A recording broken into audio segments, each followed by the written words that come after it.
All right. Hello, everyone. We are coming in for what is only, I think, our second video for the month of August. I was going to do this last week, of course, but as I got back from my vacation, a lot of stuff ended up happening that week afterward, and I had to end up pushing it to this week. So, but we will have another video come out this week, so we'll have at least three for the month of August, which is about, I think, our normal. So, the last video that we had done a couple weeks ago was I had discussed the factor that I wanted to take a specific look at the road that Japan took from the modernization of the country back in after the mid 19th century, going into how does it get on the road to its behavior and path that it ended up taking to become what it became during World War II, which this month has marked the 80th anniversary of the end of the war. I mean, technically, the treaty anniversary is on September 2nd, so that's still upcoming. But as for when Japan officially announced it would surrender, it was around August 15th after the bombing of Nagasaki, I believe. Nagasaki, I believe, was August 9th, and I believe it was the 15th that Japan had officially announced it was going to intend to surrender. But the First Sino-Japanese War is the second video that we're going to take a look at here. This is the second big step toward what Japan will become going into World War II because as we discussed in the last one, we discussed the Meiji Restoration, which is where Japan comes out of its 300-year-old isolation, kinda, and at the same time sees the overthrow of the Tokugawa shogunate, and the emperor is now kind of the new head of state of Japan. Officially, he actually has a good amount of political power, and the country is on its way to modernizing and becoming like a Western nation, which is unheard of for an Asian power. And as we discussed in the last video, Japan's going to accomplish that modernization rather very, very quickly. And the first thing they do upon getting that fully modernized, they launch an imperialist war. Because why? All the other nations on the earth are doing it that are modernized. The European powers are doing it, and even the United States at this point is starting to consider acquiring imperial territories, which will happen within a couple of years after this war with the Spanish American War.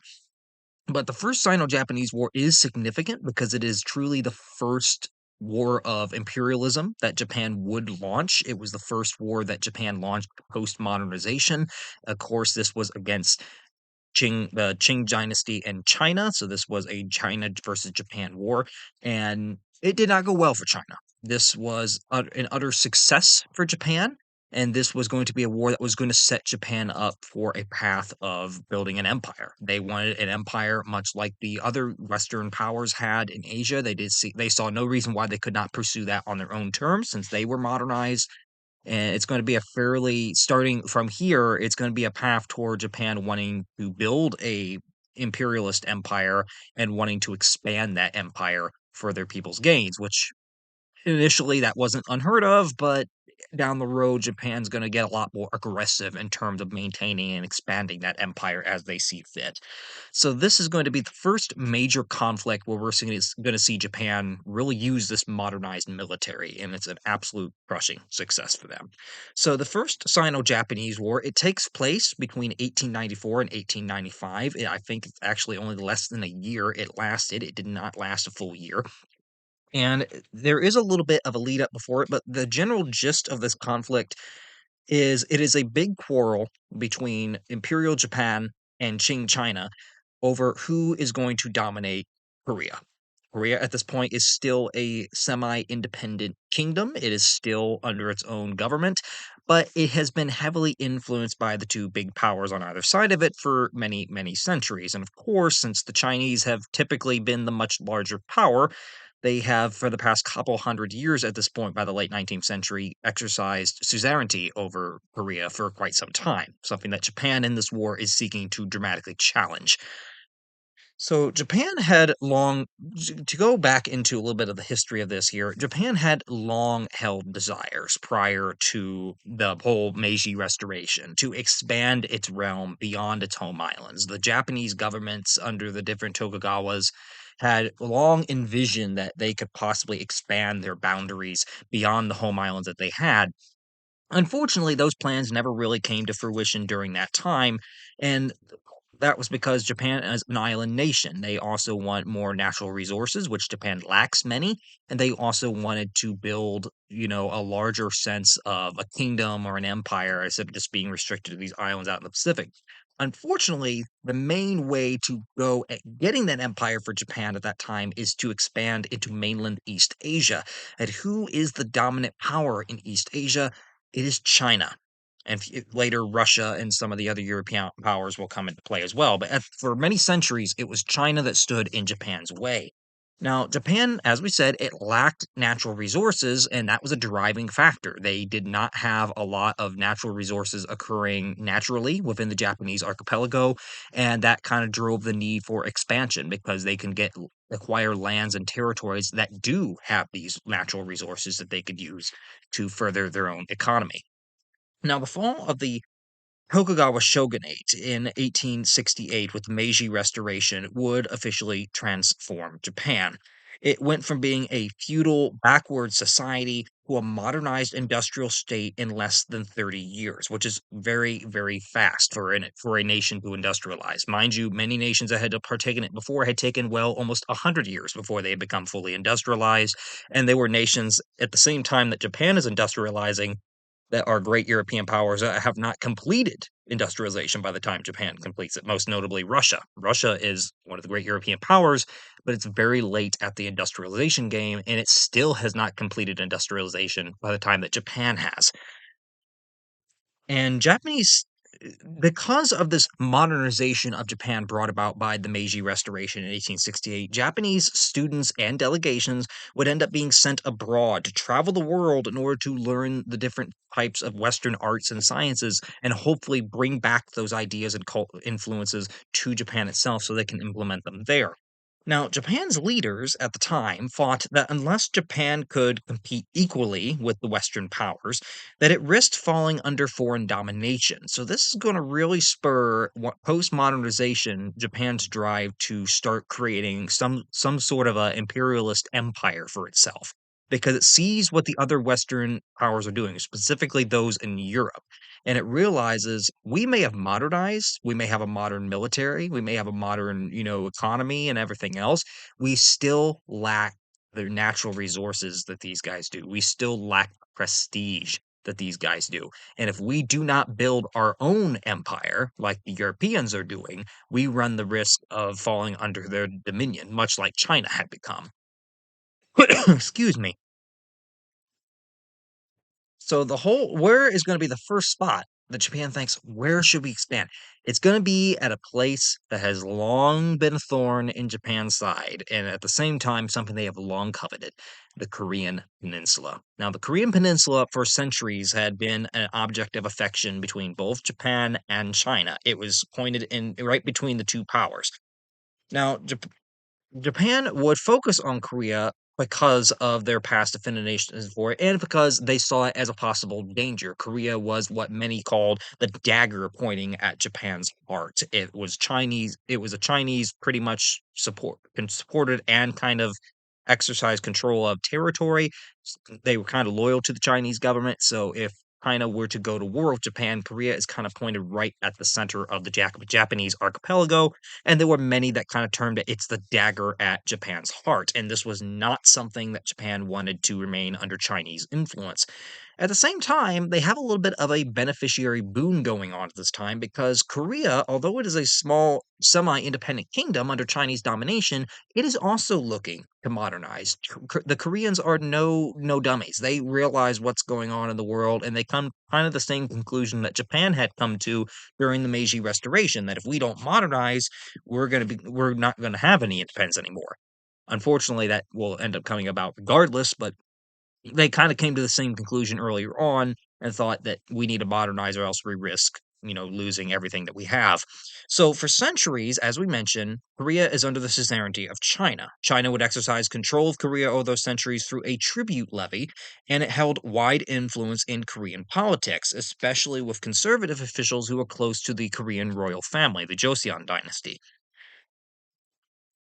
Now, Korean politicians at the time were politically divided into two separate groups. So we had the conservatives within Korean politics who wanted to maintain Korea's traditional relations with Qing China, and you had the progressive reformists who wanted to modernize Korea by establishing closer ties with Japan and Western nations. The progressive reformists within Korean politics looked across the pond and they resented Chinese influence in Korean politics. And they looked across the pond and seen what Japan had accomplished through its modernization. And they said, while Japan may try to also exert influence over us in some form, at the same time, look what they have accomplished through their modernization. We should look to them for inspiration in how to accomplish that here in Korea. Now, Japan's strategy going into this was to utilize these progressive reformists in Korean politics to their advantage. They had a foreign policy strategy regarding Korea that had two main approaches. The first approach was that they would either they could number one, and probably the easiest one, annex Korea into a Japanese controlled territory before China, Russia, or any other European power might colonize it. Or two, they could maintain Korean independence by helping Korea to modernize, which meant trying to break China's hold away from the Korean people. So basically, we can modernize Korea and try to keep it within our sphere of influence, but in order to do that, we're going to have to get rid of China's influence, which puts us at a big old problem there because obviously China's not just going to want to relinquish control of a territory it's exercised suzerainty of for hundreds of years to a country that they view as a hostile power.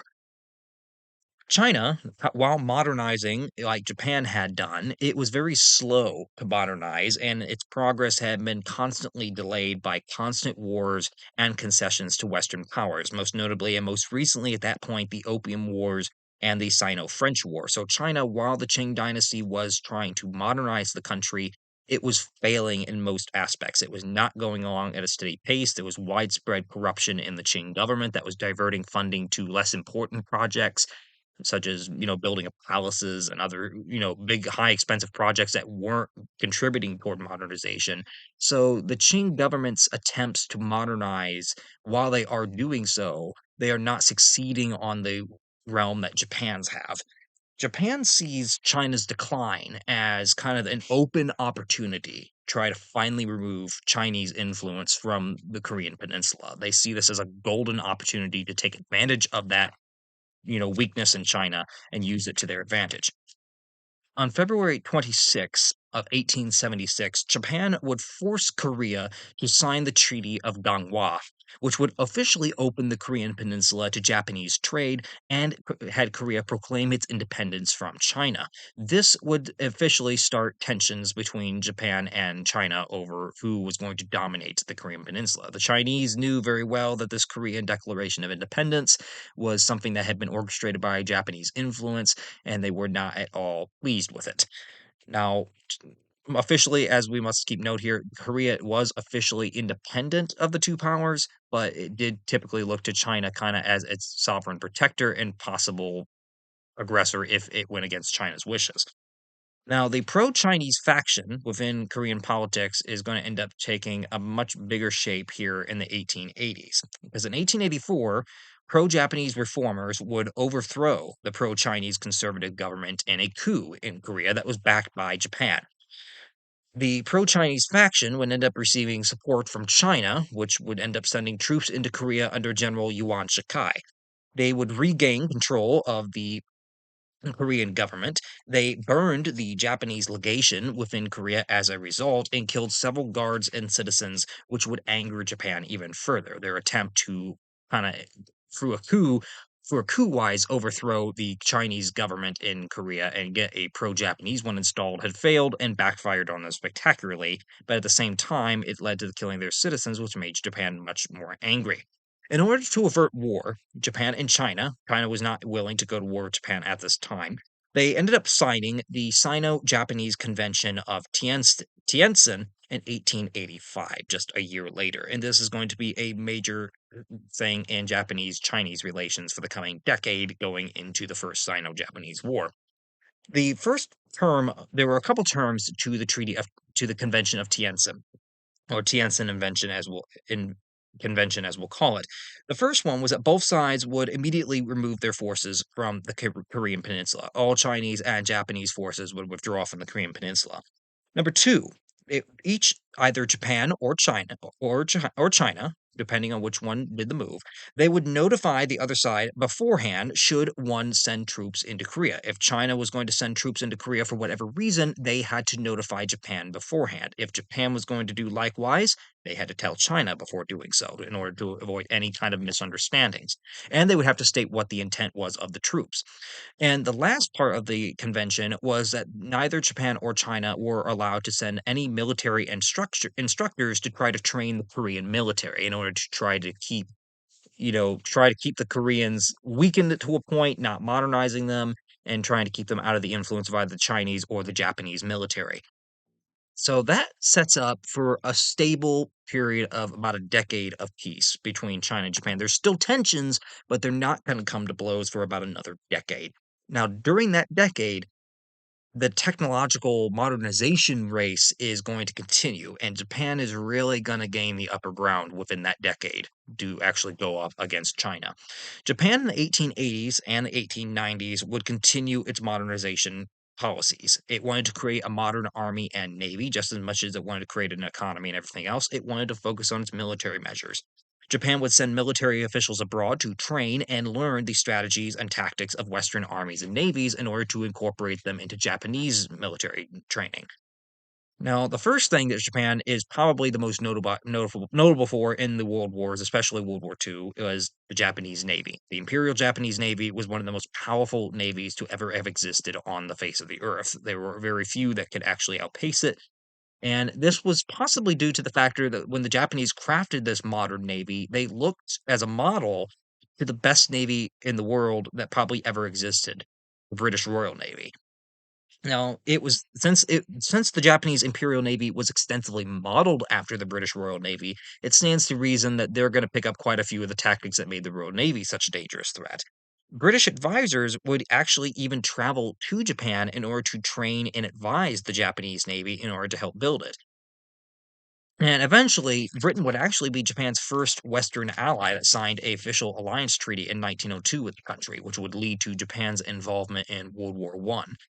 Now, Japanese naval students were often just as much as the British were sending advisors to train and, actually build up this Japanese Navy in Japan, the Japanese were also sending their naval students to academies to study and observe in Britain instead of doing it there in Japan. Now, due to British instruction, the Imperial Navy and its personnel became very highly skilled in the subjects of gunnery and seamanship, and they became very adept naval force within a very short amount of time. By the time the war came about in 1894, Japan's navy would consist of mainly armored warships, a modern navy. It would consist of at least one battleship, one frigate, 22 torpedo boats, and numerous cruisers and small craft. Now, Japan did not have the sizable navy at this time that Britain did. Now, what Japan has is a little bit of smaller warships. They only have a single battleship, only one frigate. Most of their craft are small cruisers and torpedo boats. And this is because Japan, as we said, it lacks the natural resources to build these large scale industrial products, and that includes battleships. They don't have a whole lot of steel. So Japan focuses on building the smaller craft and relying on these smaller, faster warships because they don't have the natural resources. And as a consequence, they would kind of have a little bit of a more agile navy than, say, the British would because a lot of their ships are smaller and able to get around a lot quicker. Now, most warships that were built for Japan, however, were built in British or French shipyards. And although Britain and France were sending military advisors and naval advisors to train the Japanese military and the navy, they weren't entirely willing to, build massive, big old battleships and everything else for the Japanese because they're still seen as a rival in Asia. And while you may train them in the ways of modernization as they wish to be done, you're probably not going to want to give a potential rival everything they need to possibly go against you and beat your rear end in a big old naval or military conflict. Now, the Japanese army, on the other hand, would also undergo a massive modernization effort within that decade. Japan's army at the start of the Meiji era was actually extensively modeled on the French army at the time. The French had sent military missions to Japan in the 1870s and the 1880s. Conscription would be introduced in 1873. Like most Western armies, Japan would introduce mandatory conscription policies into its army. Military schools and arsenals would be built in Japan as well. However, by the late 1880s, Japan starts looking away from the French military as a model and starts looking toward the new, most powerful military on the European continent, that of the Germans. In 1886, the Japanese began using the German army as a model, and they would study German doctrines, organization, and tactics, everything they needed to adopt into their own military strat planning. German advisor Jacob Meckel would actually introduce new measures into the Japanese military, including dividing the army into divisions and regiments and reorganizing the command structure, transportation, and logistics. And he would also see that Japanese artillery and engineers would be established as independent commands to operate independently from the main regiments and division of troops. By 1894, Japan would have a large, well trained, and equipped modern Western army. It has got an army that is very comparable to many armies in the West, that is numbering over 120,000 strong, with two main armies and five divisions incorporating those two armies. Now, the Chinese military, on the other hand, is not going along the same route as Japan, as Japan's military has gotten much better in the decade after the Tianjin Convention. China's is not really going along any better of a path. China, under the Qing Dynasty, struggled to modernize their military in any way to the capacity that Japan had accomplished. The most notable modernized Chinese force, the Beiyang Army, would still be a well equipped army, but it suffered from bad morale and corruption, which plagued a lot of things in China at that time, from politics to the military. Politicians would often embezzle military funds, meaning the military was the Beiyang army, although being well equipped and well modernized, was not getting the necessary funding it needed to in terms of operations and getting new equipment when needed. Logistics were complicated as few railroads had been built in China. China was also struggling to industrialize. Soldiers would suffer low pay, and opium use and poor leadership would contribute to poor morale. Other armies in China did exist, but they comprised of different ethnicities and were often operated regionally and refused to cooperate with each other in war, which caused even further problems in terms of coordination. So, although China has also got a relatively modernized army and naval fleet patrolling off or around Korea, the Beiyang army and the Beiyang fleet, it is not at all going to be able to stand up very well to the Japanese should a war actually come about. And that is exactly what ends up coming about in about 1894 with the results of the previous year. In 1893, Chinese General Yuan Shikai would allegedly have agents assassinate pro Japanese Korean revolutionary Kim Il kyun in Shanghai, China. His body would be placed aboard a Chinese warship and then sent back to Korea, where the Korean government was instructed to publicly have it displayed as a warning to other rebels who might be pro Japanese in political affiliation that if you side with Japan in Korean politics, this is what will come of you. The move angered the Japanese government, despite the Japanese having planned similar assassinations and plots over the last decade in order to try to exert more influence into Korean politics. And it would eventually contribute to the Tonghak Rebellion later that year that saw a large faction of pro-Japanese Koreans actually rise up in a attempted coup against the government. In June of 1894, the Korean emperor would request aid from China in suppressing the ongoing peasant rebellion. There were about 2,800 Chinese troops sent to Korea from China, and China did officially inform Japan of its move to actually invite the troops there. Japan, however, informed China that they considered the sending of troops to violate the Convention and that they did not recognize China's right to send the troops out Japan sending equal measure. Japan, as a consequence, would send 8,000 of its own troops to Korea in response to China sending almost 3,000 of its own. The Japanese would seize the Korean capital of Seoul and occupy the royal palace on June 8th of 1894, where they would replace the pro-Chinese conservative government with a pro-Japanese one, and that would further antagonize the relations between the two powers. Now, as the rebellion would come to an end, China prepared to remove its troops from Korea. Japan, seeing an opportunity to forcibly get China out and possibly launch the war that it's kind of been itching for the past decade, pressured the Korean Emperor Gojong into granting the Japanese permission to act on the government's behalf to forcibly expel the Chinese troops from Korean territory. Japan would also send more troops to Korea in anticipation of a coming war.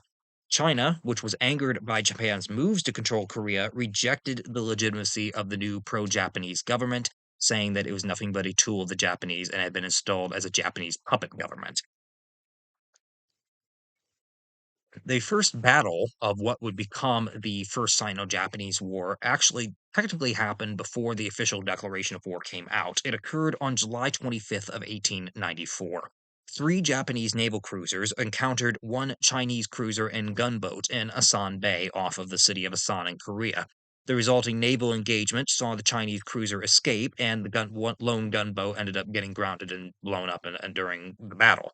A transport ship, in the meantime, named the Qing, was intercepted by the Japanese. It was transporting 1,100 Chinese troops to Asan and had also had several British and German advisors aboard the vessel. The Japanese tried for roughly about 4 hours to negotiate with Kaohsiung's commanders. We're trying to get them to, release the European advisors so that they could sink the vessel. But the commanders threatened to instead assassinate the European advisors if the Japanese opened fire on the Kaohsiung, if they tried to actually board the vessel and try to negotiate. And so, after 4 hours of failed negotiations, the Japanese ended up broadsiding the Kaohsiung and end up sinking it. This sinking of the Kaohsiung would kill not just the many of the Chinese soldiers aboard, but would kill several of the British and German advisors, causing a diplomatic rift between Japan and Great Britain in particular at the time, because although this is a war between China and Japan, British citizens are getting killed in it. On July 27th and 28th, the Japanese army would force Chinese forces to abandon the city of Asan and retreat to Pyongyang in Korea, which, of course, today is the capital of North Korea. This would break the Chinese encirclement of the Korean capital of Seoul, and the war would officially be declared between the two powers on August 1st of 1894. So before we go further here, we do have some images for this. So here is a political cartoon from the era. I believe it might be a German cartoon, just looking for the language, but I could be wrong. And this is kind of a cartoon at the time depicting the situation in East Asia where Japan and China are kind of fighting over who is going to influence the Korean Peninsula, and then Russia's just kind of there in the background watching these two go at it. Where in this case, Japan and China are represented by the two fishers, this being China and this being Japan. Well, I I'm sorry, I have it a little wrong there. This one being Japan and that one being China, and of course, China is over here trying to fish, and so is Japan. They're both trying to fish for the fish, which is Korea, trying to get it to go to them, and Russia's just kind of there actually watching the whole situation unfold, wanting to fish for itself, but too afraid to get involved at that moment.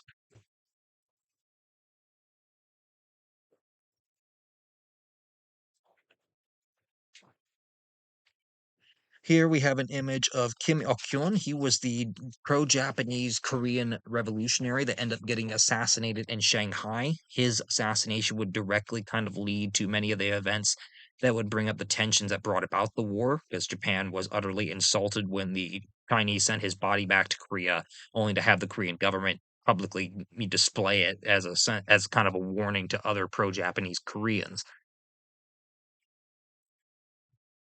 And then here we have a depiction of the sinking of the Kaohsiung that occurred in a French magazine at the time.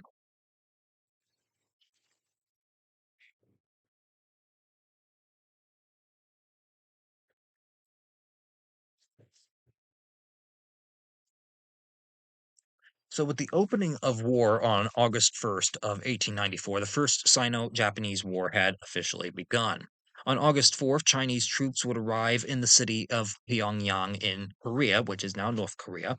And they arrived here because Pyongyang was the last defensible position before the Yalu River, meaning that if China lost the city, they would have to retreat all the way to that river, and the Yalu River is the river that forms the border nowadays between North Korea and China. But since North Korea is also the top half of the Korean Peninsula, it's officially the border between China and Korea. So if China falls back beyond Pyongyang, they've they pretty much abandoned Korea to the Japanese, and that's not something they're wanting to do at all. So the Chinese troops arrive in Pyongyang and they establish it as their major defensive position that they're going to hold in Korea. The Chinese government would send about 13,000 troops to reinforce the city, and they would construct over 27 forts within just a few weeks in order to aid the city's walled defenses. The Qing government in China would plan on using Pyongyang as their main HQ in Korea, which they could enact their reconquest of the Korean peninsula and take it back from Japanese control. On September 15th, just about a month and a half later, 23,800 Japanese troops would converge on Pyongyang from four different directions. The Japanese would use a bit of a diversionary attack in order to take the city. They would have an artillery barrage from the east and a faint diversionary attack from the south to act as a diversion for a main attack that was going to come from the north, from pretty much the back of the city from where the Chinese were. Because the north is China, the Chinese are not going to be expecting some kind of an attack to come from that direction. So while there is an artillery barrage in the east and there's a feint attack in the south, making the Chinese forces within the city think that there is going to be some sort of an attack coming from those two directions, the real body of force is coming from the north.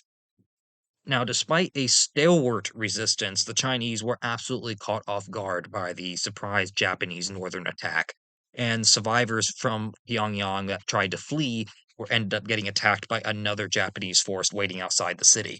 Chinese General Zhao Baogui was killed by artillery, and the Chinese left behind about 35 artillery pieces, hundreds of rifles and ammunition as they retreated under heavy nighttime rainfall on the night of September 15th.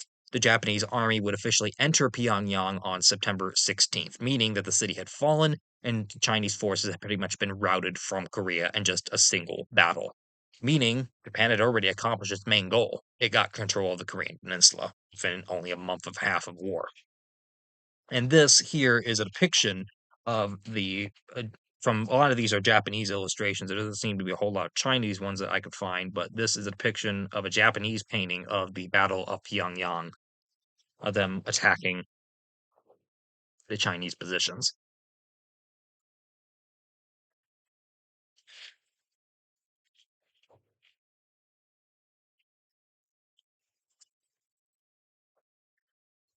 So that leads to Japan now has control of the Korean Peninsula. However, there are also the naval aspect because the Japanese know that the Baiyang fleet is still moored and anchored somewhere around the Korean Peninsula. Now, prior to the fall of Pyongyang, the Baiyang fleet had been positioned at the mouth of the Taedong River, which is the river that flows into Pyongyang in modern day North Korea, and they placed the fleet at the mouth of that river that flowed inland to the city in order to supply troops and drop off troops that could go upriver into the city and help defend it. However, after receiving word that Pyongyang had fallen to the Japanese, the Baiyang fleet was redeployed to the north to the mouth of the Yalu River, which is where the border of China and Korea are, in order to protect a convoy that was embarking there from the Japanese Navy, because they knew the Japanese Navy was actively looking for the Baiyang fleet.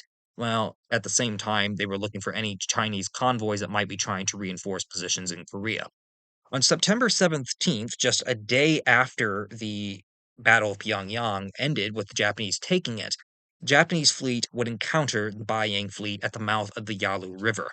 Battle would last from morning to dusk, of which the Chinese would manage to land 4,500 troops on the Yalu River in order to reinforce their positions there. However, the Beiyang fleet, was utterly decimated in the engagement. It was the largest naval engagement of the war, with I believe China having very few ships that actually survived this attack. Yes, out of the 10 Chinese warships that were involved in the Battle of the Yalu River with the Beiyang fleet, 8 out of the 10 were utterly destroyed by the Japanese Navy, with the Japanese Navy, I believe, only losing 2. The Japanese victory at the Battle of the Yalu River would also not only open up the Yalu River to Japanese torpedo boats, and small craft, but it would also open up the entire Yellow Sea to Japanese naval control, which meant that China did not have easy naval access to land troops anymore on the Korean Peninsula. And this is really one of the earliest big triumphs for the modern Imperial Japanese Navy that would become such a feared force going into World War II. And this is another Japanese portrait of the Battle of the Yalu River, seen from a scene aboard a Japanese warship. Which, as we can see from the images, these warships are very pretty much modernized. They're all steel-clad vessels. This would have happened just like a day or two after the Battle of Pyongyang.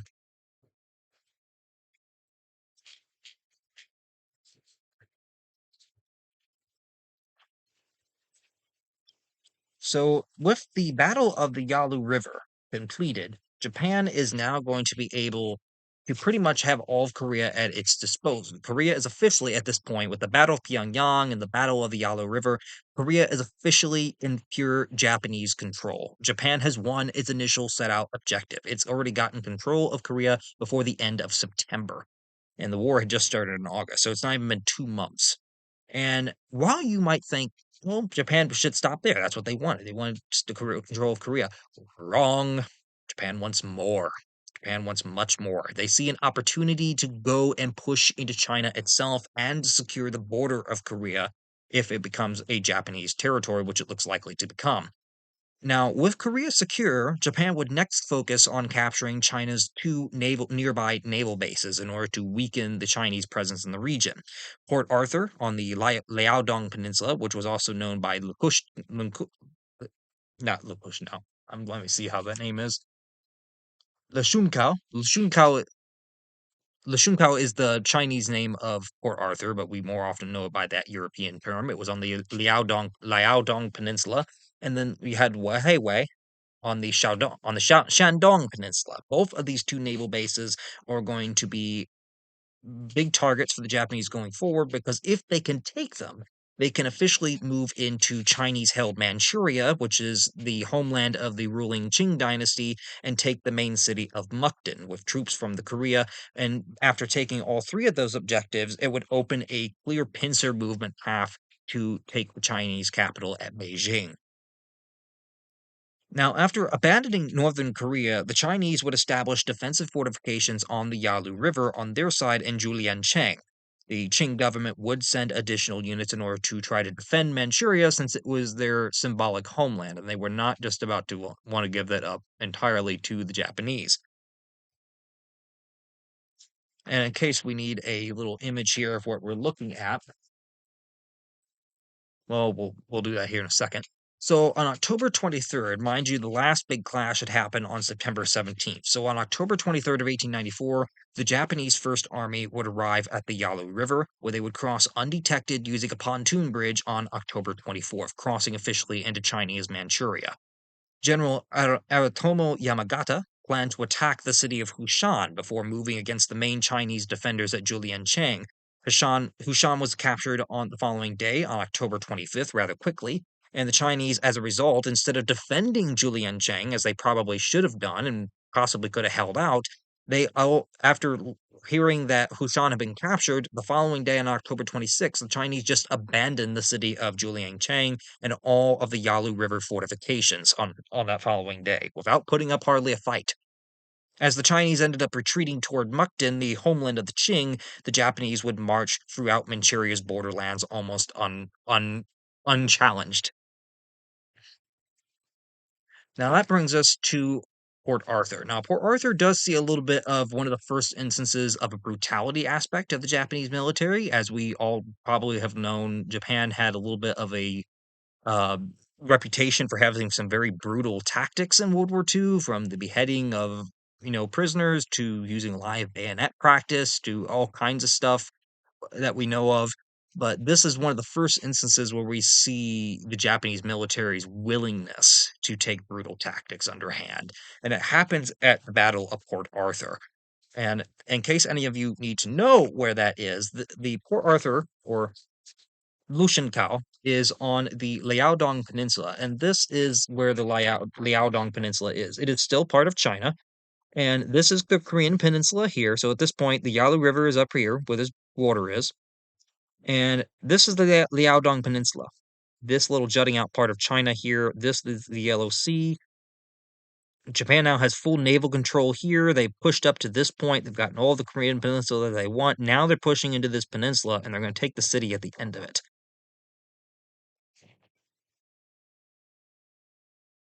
On November 21st, the naval port of Lushunkau, or Port Arthur, ended up being captured by Japanese forces. They met minimal resistance when they attacked the city from the Chinese. However, it was what happened when the Japanese went inside the city that ended up causing a major brutality. And when the Japanese entered Port Arthur, they entered the city and encountered the mutilated remains of hundreds of Japanese soldiers that had been killed, that had been captured, killed, and then the corpses mutilated and then left strewn about in the city. Out of anger and resentment toward the Chinese for this action or whoever had done it, the Japanese forces went on a killing rampage within the city of Port Arthur, killing thousands of civilians over the course of 3 days as retribution. And this would be a prelude to the future brutal actions by the Japanese military. It was the massacre at Port Arthur that would end up being a kind of the big alarm bell to Western nations over Japan's willingness to use brutality, at the same time brought a lot of international attention to the war. That Japan, while it was a westernized power, was acting so brutal towards civilians in an apparent retribution act for the killing of its military men. And this is an image, two images that we have of the Battle of Port Arthur, of Lushenkau. This is an image from the outskirts. Both of these are from the outskirts of the city. They're both Japanese illustrations. So here's one. This would have been November of 1894.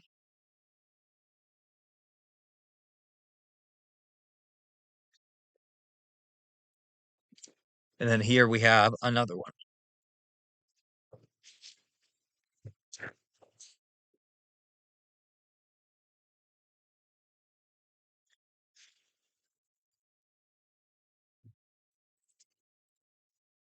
Now, the fall of Hawaii, which was the remaining Chinese naval port that they still had at this point. The remaining Chinese fleet, after the defeat of the Yang fleet at the Battle of the Yalu River, they had retreated to the port of Hawaii after the Yalu River defeat. They sought refuge in Waihawai's harbor, but were stunned when a combined ground naval assault ended up surrounding Waihawai's defenses and outflanking them entirely. This resulted in a 23-day siege of the city, lasting between January 20th and February 12th of 1895, which would ultimately end in a Japanese victory, meaning that Japan had secured both naval ports and was now in prime position to take the city of Mukden and press on toward Beijing. After the capture of Waihawei and the Shandong Peninsula, Japanese forces would press into Manchuria and northern China, going toward the city of Mukden. Japanese victories in that February and early March would open the door to a possible attack on the Chinese capital, which finally convinced the Qing government to sue for peace. At this point, it became very apparent that China was completely outclassed, it was outgunned, and had been caught so off guard that it was just losing ground by the day. And thus, the Qing government finally came to their senses and realized either we draw a peace now or we might not be in power much longer because they're heading for our capital. So on March 4th of 1895, the Qing government would officially open peace negotiations with Japan. They would take place at Shimonoseki in Japan itself, where the initial armistice proposals that were proposed by the Chinese were actually failures at first because Japanese terms for those armistice proposals were rather strict and they were not willing to agree to them at any cost or sort. They were unacceptable. Negotiations did play out a bit longer. Now, as word, this did change after the Chinese got word that there was a Japanese fleet heading for the island of Taiwan, which dramatically changed their position as they realized that they were about to lose even more territory and possibly have a front open in their southern part of their nation. So, an armistice was officially reached on March 30th in Manchuria and northern China, while final negotiations would continue for about 3 more weeks. Their ultimate result was the Treaty of Shimonoseki, which was signed on April 17th of 1895. In the treaty, China would officially recognize the independence of Korea, and they ceded the Liaodong Peninsula, Taiwan, and the Penghu Islands to Japan. China would also be required to pay Japan over 17 million pounds in silver as war reparations for the war. Japanese ships would also be permitted to travel up the Yangtze River in China itself. The Japanese can also operate factories in treaty ports, and they would be granted open access to four Chinese ports for trade. Now, all this was good for Japan. Unfortunately, the Western powers, who up to this point had been kind of on Japan's side, were not all that willing to just let Japan come in and take a large part of the conquest of China because had agreements with China as well. They were also trying to envy to take advantage of the nation, and they weren't about to let another Asian nation come in and kind of steal some of their game. So, fearing Japan's rising power, Russia, Germany, and France would force Japan to give up the Liaodong Peninsula in exchange for about 450 million yen. So, they would pay Japan to give back the Liaodong Peninsula to China. China would end up humiliated and the Qing Dynasty dangerously weakened. The defeat in the First Sino-Japanese War would ultimately play a big role in the overthrow of of the Imperial Chinese government in 1912, just about 20 some years down the road. Japan, as a consequence of this war, it had become the dominant Asian power in East Asia, and at the same time proved to itself and the world that it was a fully industrialized nation, building a new empire for itself, and it was seeking to become a new major regional power that would have to be respected on the world stage. That is only going to get bigger after the next war that we'll have to discuss here, but it will be about another 2 weeks, 2 or 3 before we get to this one, and that'll be the Russo-Japanese War, which, for the first time, an Asian power, meaning Japan, will defeat a European power in warfare, Russia, which we'll get to when that comes out. So this is the image of the peace talks that resulted in the Treaty of Shimonoseki between the Chinese and the Japanese delegations. Kind of the last image we have here. So with the signing of the Treaty of Shimonoseki, the war is over. Japan has gotten pretty much everything it wanted. It got control of Korea. It even got control of Taiwan, which it would hold until the end of World War II. It got control of it starts the acquisition of Japan's imperialist empire. Now they were forced to give back the Liaodong Peninsula, and that would cause problems going down the road because the other major power in the region that's seeking to control Manchuria and going into the Liaodong Peninsula was Russia. And tensions between Japan and Russia will start to grow over the next 10 years over that little bit of question, which will lead to the Russo-Japanese War breaking out 10 years later in 1904, which we'll discuss when we get to that, which is going to be our next video that we'll have to do on this path.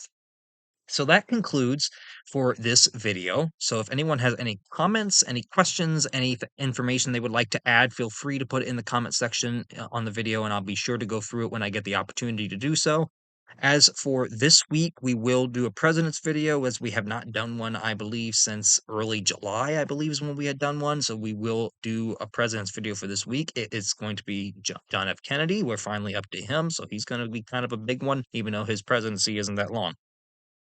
Because, of course, we all know JFK is one of the most popular presidents of the later 20th century. And at the same time, he's also one of the most tragic ones because he is also the last president to have been assassinated so far that we've had. So I hope none of them ever get assassinated again, but he was one that definitely it was very sad to have that happen to him because I think he had a lot of promise that he could have brought this nation. So that will be our video for this week. So as always, hopefully everyone has a good rest of their going into the start of this week. Hopefully everyone has a good week, and we'll see you all back here for the next video when it comes out.